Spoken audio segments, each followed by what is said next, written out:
नमस्कार दोस्तों, मेरा नाम है अंशुमन नायक और आप सभी का बहुत बहुत स्वागत है इंडियन डिफेंस न्यूज के डिफेंस टॉक सीरीज में, जहां पर हम रोज नए नए डिफेंस अपडेट्स के बारे में बात करते हैं। तो चलिए देर न करते हुए आज की वीडियो शुरू करते हैं।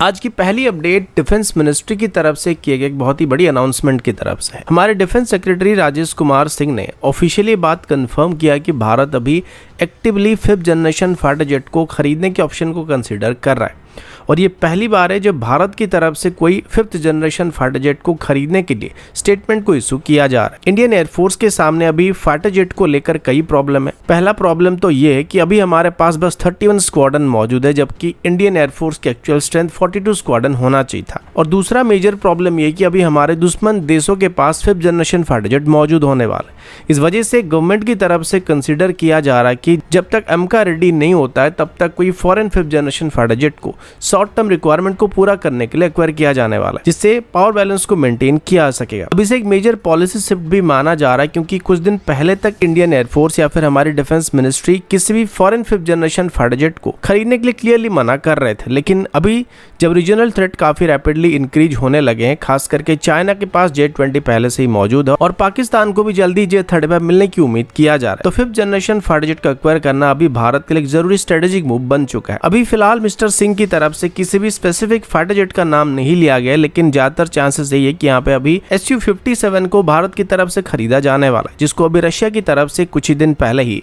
फुल टेक्नोलॉजी ट्रांसफर और लोकल मैन्युफैक्चरिंग ऑप्शन के साथ भारत को ऑफर किया गया था और इसमें Su-57 की सोर्स कोड को भी भारत के साथ शेयर करने का बात किया गया। इंडियन एयरफोर्स के लिए डिसीजन इसलिए भी काफी मायने रखने वाला है क्योंकि चाइना के पास पहले से J-20 मौजूद है और 2028 तक पाकिस्तानी एयरफोर्स में भी 40 के आसपास J-35 को इंडक्ट करने का प्लान किया जा रहा है। लेकिन एमका को ऑपरेशन होने में अभी 2035 तक का समय लगने वाला है, जिस वजह से टेम्पररी सोल्यूशन के तौर पर अभी इंडियन एयरफोर्स के लिए 36 से 40 के आसपास imported 5th generation fighter jet को एक्वायर करने का प्लान किया जा रहा है, जिसको गवर्नमेंट टू गवर्नमेंट डील के अंदर खरीदने की उम्मीद किया जा रहा है और इसमें ज्यादातर चांसेस यही होगा कि Su-57 को एक्वायर किया जाने वाला है। अगला अपडेट चाइना और पाकिस्तान के बीच होने वाली J-35 स्टेल्थ फाइटर जेट की डील की तरफ से, जहां एक फ्रेश इंटेलिजेंस रिपोर्ट के मुताबिक इस डील में अभी कुछ मेजर प्रॉब्लम को फेस किया जा रहा है। पहले रिपोर्ट आए थे कि चाइना की तरफ से पाकिस्तान को लगभग 40 के आसपास J-35 फाइटर जेट को हेवीली डिस्काउंटेड रेट पर ऑफर किया जा रहा था, जिसका वैल्यू करीब $4.6 बिलियन के आसपास था और इस डील में KJ-500 AWACS और HQ-19 जैसे एयर डिफेंस सिस्टम को भी पाकिस्तान को ऑफर किया गया था और इन फाइटर जेट की डिलीवरी भी अगस्त 2025 से स्टार्ट होने की खबर सामने आई थी। लेकिन अभी पता चला कि चाइना की तरफ से भी J-35A को लेके कुछ अनएक्सपेक्टेड डिमांड को वहां पे किया जा रहा है और वो ये कि पाकिस्तान को दिए जाने वाले J-35 फाइटर जेट्स में अभी यूनाइटेड स्टेट की तरफ चाइना की तरफ से एंड यूजर मॉनिटरिंग सिस्टम को लगाने का फैसला किया जा रहा है। इसका मतलब ये कि भले ही जेट पाकिस्तान के पास रहेंगे, लेकिन चाइना डायरेक्टली इन जेट को मॉनिटर करने वाले, कंट्रोल करने वाला, ताकि इन जेट की टेक्नोलॉजी को प्रोटेक्ट किया जा सके। ये डिमांड चाइना की तरफ से इसलिए भी रखा जा रहा है क्योंकि उनको लगता है कि पाकिस्तान का यूएसए के साथ डिफेंस रिलेशन काफ़ी मजबूत हो रहे हैं और खास करके उनके F-16 फ्लीट को लेकर पाकिस्तान की तरफ से अभी यूनाइटेड स्टेट के साथ बातचीत स्टार्ट किया जा रहा है। जैसे कि आप जानते होंगे कि पाकिस्तान के F-16 एयरक्राफ्ट जो यूनाइटेड स्टेट की तरफ से डिस्काउंटेड रेट पर पाकिस्तान को दिया गया था, उनके ऊपर अमेरिकन टेक्निकल स्टाफ का स्ट्रिक्ट कंट्रोल रहता है और यूएस एयरफोर्स के पर्सनल उनका मेंटेनेंस और ऑपरेशन वगैरह देखता है और वो मुसाफ और शहबाज एयरबेस में मौजूद भी रहते हैं। तो अभी अगर पाकिस्तान के एयरवेज में F-16 के साथ J-35 को एक साथ डिप्लॉय किया जाता है तो चाइना को डर लग रहा है कि अमेरिकन पर्सनल उनके J-35 फाइटर जेट की स्टेल्थ टेक्नोलॉजी, एवियोनिक्स और रडार सिग्नेचर को एक्सेस कर सकते हैं, जो कि चाइना के लिए एक सीरियस नेशनल सिक्योरिटी थ्रेट बन सकता है। 6 जून 2025 को ही पाकिस्तान की गवर्नमेंट की तरफ से अपने ट्विटर हैंडल में यानी कि X हैंडल में एक पोस्ट किया गया था, जहां पर J-35 और पाकिस्तानी एयरफोर्स की पार्टनरशिप का हिंट दिया गया था। उसके बाद चाइनीज डिफेंस फर्म AVIC की तरफ से इमेज को भी पोस्ट किया गया था, जहां पर एक पाकिस्तानी एयरफोर्स के पायलट को J-35 की कॉकपिट में ट्रेनिंग करते हुए दिखाया गया था। ये सब क्लियरली दिखाता है कि पाकिस्तान अभी J-35 को एक्वायर करने के काफी करीब पहुंच चुका है। लेकिन रिसेंटली पाकिस्तान के डिफेंस मिनिस्टर की तरफ से मीडिया को बात बताया गया था कि वो J-35 का एक्वायर नहीं कर रहे हैं और पाकिस्तानी डिफेंस मिनिस्ट्री की तरफ से इस खबर को बस मीडिया बज बताया गया था। तो अभी सडनली चाइना की तरफ से J-35 के साथ मॉनिटरिंग का डिमांड रखना और उसके ठीक बाद ही पाकिस्तान की तरफ से पब्लिकली J-35 को एक्वायर करने से डिने करना इस बात की तरफ इशारा कर रहा है कि शायद अभी J-35 की डील को लेकर पाकिस्तान और चाइना के बीच कुछ ना कुछ दिक्कत जरूर हो रहा है। स्पेकुलेशन ये भी है कि पाकिस्तान अभी शायद इस मॉनिटरिंग टर्म को लेकर खुश भी नहीं है। J-35 डील को इनिशियली गेम चेंजर माना जा रहा था क्योंकि इंडियन एयरफोर्स के पास अभी कोई भी 5th जनरेशन फाइटर मौजूद नहीं है और एमका को इंडक्ट होने में 2035 तक का समय लगने वाला है। लेकिन अभी पता चला कि पाकिस्तान अभी शायद J-35 का पहला कस्टमर भी नहीं बनने वाला, यानी कि अभी जो अगस्त 2025 तक ही पाकिस्तान को J-35 को डिलीवर करने का बात किया जा रहा था, ये सच नहीं होने वाला है। एयरफोर्स मंथली की रिपोर्ट के मुताबिक चाइना सबसे पहले इजिप्ट, अल्जीरिया और सऊदी अरब जैसे किसी देश को J-35 को पहले डिलीवर करने वाला, जिसके बाद पाकिस्तान को J-35 को डिलीवर करने पर काम किया जाएगा। तो अभी पाकिस्तान की J-35 डील को लेकर मल्टीपल रुकावट आने की उम्मीद किया जा रहा है।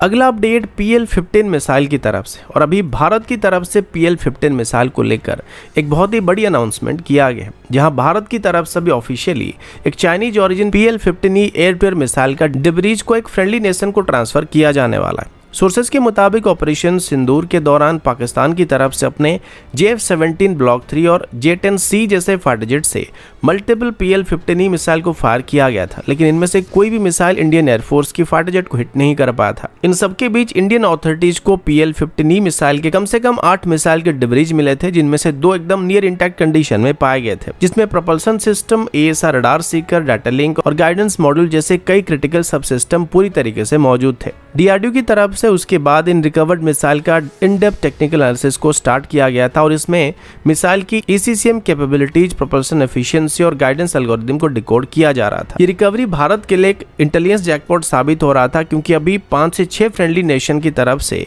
भारत के साथ PL-15E मिसाइल की टेक्नोलॉजी को हासिल करने के लिए बातचीत किया जा रहा है और अभी United state, Japan, France, Taiwan, south Korea, Australia जैसे कई देश अभी PL-15E मिसाइल की डाटा को स्टडी करने के लिए भारत से रिक्वेस्ट कर रहे हैं। सबसे पहले भारत की तरफ से जापान को PL-15E मिसाइल की सीकर एल्गोरिथम को और इंक्रिप्टेड मॉडल को स्टडी करने के लिए डिटेल एक्सेस को प्रोवाइड किया गया था। फ्रांस की तरफ से भी PL-15E मिसाइल को स्टडी करने के लिए भारत के साथ बातचीत किया जा रहा है और ताइवान की तरफ से भी PL-15E मिसाइल की टेक्नोलॉजी को हासिल करने के लिए भारत के साथ बातचीत किया जा रहा है और अभी पहली बार भारत की तरफ से बात कंफर्म किया जा रहा है कि भारत की तरफ से अभी तक स्टडी किए गए PL-15E मिसाइल की टेक्नोलॉजी को एक फ्रेंडली नेशन को दिया जाने वाला और साथ ही रिकवर किए गए 8 PL-15E मिसाइल में से एक को एक फ्रेंडली नेशन के साथ शेयर किया जाएगा। हालांकि अभी तक किसी भी स्पेसिफिक देश का नाम भारत की तरफ से नहीं लिया जा रहा है, लेकिन ये बात लगभग कंफर्म हो चुका है कि जो मिसाइल शेयर किया जाएगा उसमें इसकी प्रोपल्सन सिस्टम और गाइडेंस सेक्शन का टेक्नोलॉजी मौजूद होने वाला है। ये ट्रांसफर शायद एक ब्रॉडर इंटेलिजेंस शेयरिंग या काउंटर मेजर डेवलपमेंट एग्रीमेंट का हिस्सा हो सकता है, जहां भारत और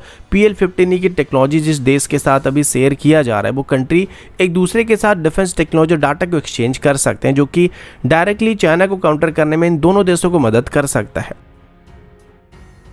अगला अपडेट HAL और DRDO की तरफ से है, जहां पर पहली बार तेजस मार्क 1 एयरक्राफ्ट में अस्त्र मार्क 1 मिसाइल को इंटीग्रेट करके फायरिंग टेस्ट को करने की तैयारी किया जा चुका है और अभी इस टेस्ट को अगस्त 2025 में करने का प्लान किया जा रहा है। इस अपडेट को खुद HAL के चेयरमैन DK सुनील की तरफ से कंफर्म किया गया, जिन्होंने बताया कि अस्त्र मार्क 1 मिसाइल का इंटीग्रेशन तेजस मार्क 1 के साथ सक्सेसफुली कंप्लीट किया जा चुका है और अब फाइनल फायरिंग वैलिडेशन के लिए मिसाइल पूरी तरीके से तैयार हो चुका है। अस्त्र मार्क 1 मिसाइल पहले से ही तेजस मार्क 1 वेरिएंट में इंटीग्रेट करके टेस्ट फायर किया जा चुका है, लेकिन तेजस मार्क 1 में नए AESA रडार और अपडेटेड फ्लाइट कंट्रोल सिस्टम होने की वजह से मिसाइल को फिर से इसमें इंटीग्रेट करके रीवैलिडेट करने की जरूरत पड़ने वाली है। तेजस मार्क 1 में जो सबसे बड़ी अपग्रेड अभी किया जा रहा है वो इसमें मौजूद Israeli origin ELTA ELM-2052 AESA radar होने वाला है, जो कि पहले के ELM-2032 रडार के कंपैरिजन में काफी एडवांस रडार है। ये radar multiple target tracking capability, enhance detection range और स्ट्रॉन्ग ECCM कैपेबिलिटी प्रोवाइड करने वाला है। इसके अलावा तेजस मार्क 1 में डिजिटल फ्लाइट कंट्रोल कंप्यूटर का भी इस्तेमाल किया जा रहा है, जिससे एयरक्राफ्ट की एजिलिटी और प्रिसिशन दोनों इंप्रूव होने वाली। HAL का कहना है कि टेस्ट फायरिंग अस्त्र मार्क 1 की फाइनल इंटीग्रेशन ट्रायल होने वाला, जिसके बाद तेजस मार्क 1 प्लेटफॉर्म को इंडियन एयरफोर्स में इंडक्ट करने के लिए फुल ऑपरेशनल क्लियरेंस मिल सकता है। ये टेस्ट इसलिए भी काफ़ी ज़रूरी है क्योंकि तेजस मार्क 1 की डिलीवरी टाइमलाइन काफ़ी टाइट चल रहा है। HAL का टारगेट है कि वो 2025 के अंदर ही 12 तेजस मार्क 1 को इंडियन एयरफोर्स को डिलीवर करने वाला है, जिसमें से पहला एयरक्राफ्ट जुलाई 2000 एंड तक नासिक प्रोडक्शन लाइन से रोल आउट होने की उम्मीद किया जा रहा है, जिस वजह से ये टेस्ट काफ़ी ज़रूरी होने वाले हैं। अगला अपडेट इजराइल की रफाल एडवांस डिफेंस सिस्टम की तरफ से, जिनकी तरफ से भारत को अभी अपना latest 6th generation long range air to air missile यानी कि स्काई स्टिंग को ऑफिशियली ऑफर करने का फैसला किया गया है। ये मिसाइल खास तौर पर इंडियन एयरफोर्स के Su-30 MK और दूसरे फ्रंटलाइन फाइटर जेट को ऑफर किया जा रहा है, जिससे इंडियन एयरफोर्स की बियॉन्ड विजुअल रेंज की एयर कॉम्बैट कैपेबिलिटी को नेक्स्ट लेवल तक लिया जा सकता है। रफाल एडवांस सिस्टम के एक सीनियर ऑफिसर की तरफ से कंफर्म किया गया कि स्काई स्टिंग मिसाइल का प्रपोजल भारत को दिया जा रहा है, जिसका गोल ये कि इंडियन एयरफोर्स को मॉडर्न वॉरफेयर के लिए एक अनमेस्ड एरियल कॉम्बैट मिसाइल को प्रोवाइड किया सके, जो कि इंडियन एयरफोर्स की फाइटर जेट को बोथ चाइना और पाकिस्तान के अगेंस्ट में एयर सुपीरियरिटी मेंटेन करने की कैपेबिलिटी दे पाएगा। अब स्काई स्टिंग मिसाइल की टेक्निकल फीचर के बारे में बात करें तो इस मिसाइल में 3 पल्स वाला एक रॉकेट मोटर का इस्तेमाल किया जाता है, जो कि इसे 250 किलोमीटर तक की long range engagement capability provide करता है। ये triple pulse propulsion system missile को न केवल बेहतर स्पीड प्रोवाइड करता है, बल्कि मिड कोर्स और टर्मिनल मैन्यूवरिंग के लिए भी एनर्जी को रिजर्व रखता है, जिस वजह से टर्मिनल फेज तक मिसाइल अपनी स्पीड को आसानी से मेंटेन कर पाता है। कंपैरिजन के तौर पर अगर देखा जाए तो हमारी अस्त्र मार्क 2 में और चाइना की PL-15E मिसाइल में भी डुअल पल्स मोटर का इस्तेमाल किया जाता है, जिस वजह से स्काई स्टिंग मिसाइल की बात करें तो ये दोनों मिसाइल के मुकाबले बेहतर रेंज को प्रोवाइड करने वाला है। और ये मिट्योर मिसाइल या फिर हमारी SFDR मिसाइल जैसे रैमजेट पावर मिसाइल की रेंज को मैच करने के साथ साथ थोड़ा सस्ता भी पड़ने वाला है। रफाल एडवांस सिस्टम के मुताबिक स्काई स्टिंग में एक एडवांस RF सीकर का इस्तेमाल किया जा रहा है, जिसमें हाई एंड ECCM यानी कि इलेक्ट्रॉनिक काउंटर मेजर कैपेबिलिटी मौजूद है। और ये सीकर कॉम्प्लेक्स जैमिंग एनवायरनमेंट के अंदर भी टारगेट को एक्यूरेटली ट्रैक और लॉक करने की कैपेबिलिटी प्रोवाइड करता है। और इसका टर्मिनल ट्रैकिंग एल्गोरिथम इसे हाई एक्यूरेसी और किल प्रोबेबिलिटी प्रोवाइड करने वाला है, खास करके एजाइल या स्टेल्थी टारगेट के खिलाफ ये एग्जिस्टिंग VVR मिसाइल के मुकाबले ज्यादा इफेक्टिव साबित होने का क्लेम रफाल एडवांस सिस्टम की तरफ से किया जा रहा है। इस वजह से उनका भी ये कहना कि अगर Su-30 MK जैसे फाइटर एयरक्राफ्ट के साथ स्काई स्टिंग मिसाइल को इंटीग्रेट किया जाता है तो इंडियन एयरफोर्स के पायलट को एक मैसिव स्टैंड अप एडवांटेज मिल सकता है, जो कि ऑलमोस्ट PL-15 मिसाइल की रेंज से 2 गुना होने वाला है। लेकिन जैसे कि भारत की तरफ से भी अपनी इंडिजिनस VVR मिसाइल को डेवलप किया जा रहा है, जिसमें अस्त्र मार्क 2 और मार्क 3 जैसे मिसाइल मौजूद है, तो इंपोर्टेड मिसाइल के एक्विजिशन को लेके चांसेस काफी कम होने वाले। और साथ ही स्काई स्टिंग में जिस तरीके से 3 पल्स वाला मोटर का इस्तेमाल किया जाता है, ठीक वैसे ही अभी DRDO की तरफ से 3 पल्स वाला अस्त्र सीरीज की मिसाइल को भी डेवलप करने का प्लान किया जा रहा है, जिसका रेंज भी ऑलमोस्ट 250 किलोमीटर तक होने की उम्मीद किया जा रहा है।